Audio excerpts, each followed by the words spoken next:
Partons à la redécouverte de notre territoire. Nous parlons souvent des côtes de Toul, en Meurthe-et-Moselle. Avec vue d'ici ce soir, Cécile Boisson et Robin Droulez nous guident dans cette balade touristique inédite.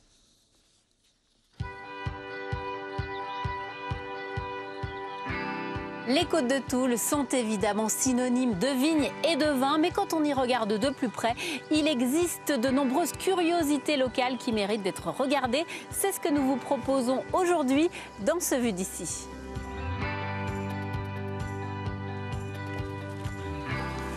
Bonjour. Bonjour. Enchanté. Moi aussi. Bienvenue à Lucé. Merci.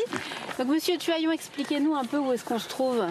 Alors ici, on est donc sur un sentier d'interprétation viticole qui est situé au cœur des parcelles qui se dénomment les vignes L'évêque. Ces propriétés appartenaient à l'évêque qui, bien sûr, faisait travailler les gens de Lucé, les rémunérait.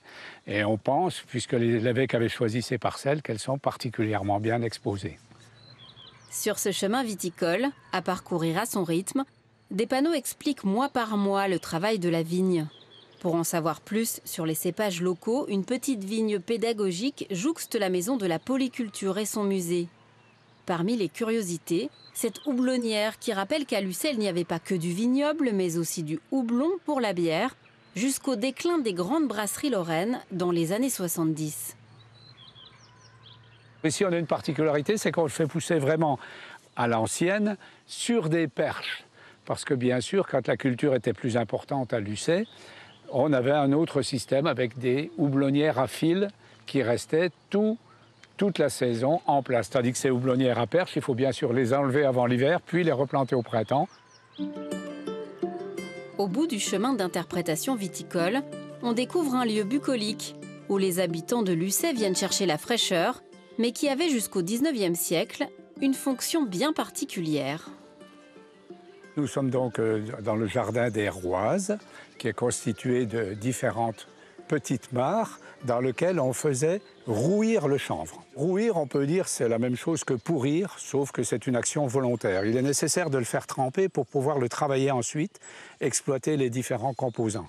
À la moisson, on prenait les bottes de chanvre, qui font à peu près 2,50 m de hauteur, et on allait les poser dans l'eau quelques jours ou quelques semaines pour que la cellulose de la plante s'en aille. Pour rappeler cette histoire de la culture du chanvre, des animations sont régulièrement proposées aux enfants. De Lucé, nous partons à quelques encablures, dans le village vigneron de Brulay, qui abrite un ensemble architectural insolite, surnommé le Petit Lourd de Lorrain. Tout commence par la reconstitution de la grotte de Massabielle au 19e siècle. C'est l'abbé Migaud qui a eu cette idée pour faciliter le pèlerinage à la Vierge Marie.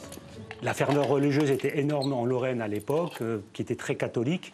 Il faut savoir qu'en 1884, par exemple, lors de l'inauguration de cette grotte, il y a eu une procession de 6000 personnes dans le village qui compte aujourd'hui que 600 habitants. Mais la vraie surprise, c'est cette chapelle, avec ses faïences et ses ferronneries d'art. C'est très atypique parce que c'est un bâtiment qu'on ne retrouve pas, contrairement à des grottes, dans beaucoup de communes. Et effectivement, c'est la même inspiration que la basilique du Rosaire à Lourdes, avec 3 absides. À Lourdes, c'est 3 chapelles, et il y a 15 panneaux de faïence qui rappellent la vie de la Vierge Marie. L'église néogothique vaut aussi le déplacement. À l'origine, ce devait être une basilique, d'où ses murs très hauts et l'aspect grandiose de ce lieu de prière. D'une église à l'autre, celle de Blénod-les-Toules, au sud du département, a également des proportions étonnantes pour un village.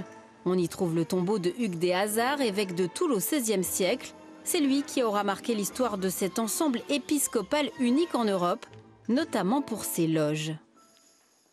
Ici, autour de l'église, du côté ouest et du côté sud de l'église, il y a environ 50 loges qui servaient de 1517 jusqu'à la Révolution française à abriter les récoltes. Le vin dans la cave, le bois et puis aussi les légumes. Et ce n'était pas du tout fait pour habiter. Les gens n'y venaient que s'il y avait menace de brigands ou d'armée. Avec son association et ses 146 adhérents bénévoles, Dominique Notaire a beaucoup travaillé pour faire de ces loges un musée qui se visite sur rendez-vous. À l'intérieur, des objets de la vie quotidienne en Lorraine au XIXe siècle. toute la période 1517-1789, c'était uniquement du stockage. Mais à partir de la Révolution française, vous voyez, on installe un très grand confort avec cheminée, pierre à eau et le lit de coin.